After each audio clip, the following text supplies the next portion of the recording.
Hitler plus Tughlaq కలిస్తే రేవంత్ రెడ్డి అన్నారు Telangana BJLP నేత ఏలేటి మహేశ్వర్ రెడ్డి. సోనియా గాంధీ కుటుంబానికి సలాం చేసేది గులాంగిరి చేసేది రేవంత్ రెడ్డి అన్నారు. తెలంగాణ కట్టిన పన్నుల్లో కేంద్రం తిరిగి 80% ఇస్తున్న విషయాన్ని గుర్తు చేశారు. 11 ఏళ్లలో తెలంగాణ అభివృద్ధికి కేంద్రం 13 లక్షల కోట్ల రూపాయలు కేటాయించిందన్నారు మహేశ్వర్ రెడ్డి. ఒక తెలంగాణ రాష్ట్రం నుంచే ఎఫ్సిఐ 60% ధాన్యాన్ని కొనుగోలు చేస్తుంటున్న మహేశ్వర్ రెడ్డితో మా ప్రతినిధి విక్రమ్ మాట్లాడారు. చూద్దాం. తాజా రాజకీయ పరిణామాలపై మనతో మాట్లాడడానికి బీజేఎల్పీ నేత మహేశ్వర్ రెడ్డి గారు ఉన్నారు. వారిని తెలుసుకుందాం. సార్ చెప్పండి, ఇటీవల కాలంలో సీఎం రేవంత్ రెడ్డి బీజేపీపై ఘాటైన వ్యాఖ్యలు చేస్తున్న పరిస్థితి ఉంది. బీజేపీ నేతలు తప్పించుకుని తిరుగుతున్నారు. ఢిల్లీకి పన్నులు కట్టి సలాం కొట్టాలా అని చెప్పి సీఎం రేవంత్ రెడ్డి ప్రశ్నిస్తున్నారు. దానికి మీరేమంటారు? పన్నులు కట్టే అలవాటు రేవంత్ రెడ్డికి ఉన్నది. సోనియా గాంధీ కుటుంబానికి సలాం కొడుతున్నది నువ్వు. తన ప్రభుత్వాన్ని కాపాడుకోవడానికి కోసం ఈరోజు సోనియా గాంధీ కుటుంబానికి గులాంగా మారినావు. సోనియా గాంధీ కుటుంబానికి పన్నులు కడుతున్నది నువ్వు. నీ పదవి కాపాడుకోవడానికి నువ్వు మాట్లాడడం హాస్యాస్పదం. రేవంత్ రెడ్డి తెలంగాణ ముఖ్యమంత్రిగా, అసమర్థ ముఖ్యమంత్రిగా పేరు తెచ్చుకున్నటువంటి ఆయనకి ఆలోచన విధానం ఎప్పుడు కూడా ఇక్కడ ఉన్నటువంటి సమస్యలను దాటవేయడానికి, ఇక్కడ ఉన్నటువంటి సమస్యలను ఏదో ఒక రకంగా ప్రజల దృష్టి మళ్లించడానికి కేంద్రం మీద నెపం పెట్టుకుంటూ కేంద్రాన్ని విమర్శించడం ఆయనకు అలవాటు అయిపోయింది. ఆయనకు అద్దెప ఇంకొక సబ్జెక్ట్ తెలియదు. ఈరోజు నేను అడుగుతా ఉన్నాను, కేంద్రంకి వీళ్ళు కట్టింది ఎంత అండి? గతంలో కాంగ్రెస్ ప్రభుత్వం అధికారంలో ఉన్నప్పుడు డెవల్యూషన్ ఆఫ్ ఫండ్స్ 32% వస్తే దేశవ్యాప్తంగా దాన్ని 42%కి పెంచింది నరేంద్ర మోడీ గారు. నేను ఛాలెంజ్ చేస్తూ ఉన్నాను. మొన్న కూడా నేను అసెంబ్లీ సాక్షిగా మాట్లాడినా.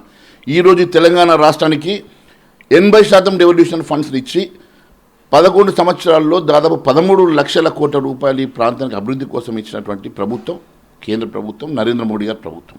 మరి గతంలో కాంగ్రెస్ ఉన్నప్పుడు ఎన్ని ఇచ్చిండ్రు, ఇప్పుడు ఎన్ని ఇచ్చిండ్రు, మరి దానికి మనం ఒకసారి లెక్కలు వేసుకుందామంటే దానికి మేము సిద్ధంగా ఉన్నాం. బీజేపీ నేతలు ధాన్యం కొనుగోలు విషయంలో తప్పించుకొని తిరుగుతున్నారని కూడా సీఎం రేవంత్ రెడ్డి కామెంట్ చేశారు. దీనిపై మీరేమంటారు?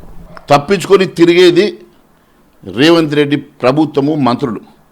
మేము బియ్యము వడ్లెందుకు కొనుగోలు చేస్తలేరని చెప్పేసి మేము ప్రజల్లోకి వెళ్ళి ఈరోజు వాళ్ళ మెడలు వంచి కొనుగోలు చేపిస్తూ ఉన్నాం. ఈరోజు ఈ రాష్ట్రంలో 1,41,00,000 మెట్రిక్ టన్నుల ధాన్యం పండితే నువ్వు 70 లక్షలు నేను కొనుగోలు చేసి మిగిలిన సగం గాలికి వదిలేసినటువంటి దద్దమ్మవు నువ్వు.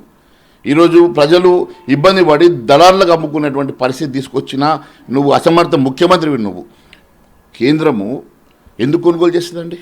ఏమైనా నీకు అగ్రిమెంట్ ఇచ్చిందా, లేకుంటే కేంద్రం ఒప్పుకున్నదా, మేనిఫెస్టోలో పెట్టిందా?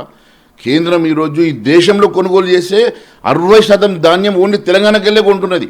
మొత్తం మిగిలిన దేశం అంతా కూడా 40% కొంటే తెలంగాణ నుంచి 60% కొంటున్నది. ఎఫ్సిఐ ఎప్పుడైనా విపత్తు వచ్చినప్పుడు, డ్రౌట్ వచ్చినప్పుడు, లేకుంటే ఈ దేశంలో కరువు వచ్చినప్పుడు ఫుడ్ సెక్యూరిటీ కోసం అది నిల్వ చేసుకోవడానికి కొనుగోలు చేస్తుంది. కానీ దాంతో బిజినెస్ చేయదు, అవన్నీ ఫ్రీగా పంచుతుంది. హైదరాబాద్లో చెరువుల పరిరక్షణ కోసం ఏర్పాటు చేసిన హైడ్రా అన్నది హిట్లర్ చరిత్ర నుంచి తీసుకున్నానని చెప్పి సీఎం రేవంత్ రెడ్డి కామెంట్ చేశారు. దాన్ని మీరు ఎట్లా చూస్తారు? ఆయన అది తుగ్లక్ చేస్తాడే.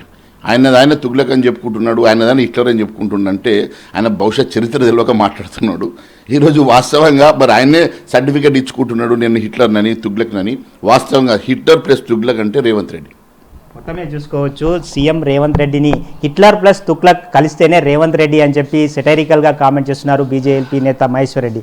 వీడియో జర్నలిస్ట్ రంగనాయకులతో విక్రమ్, సాక్షి టీవీ, హైదరాబాద్.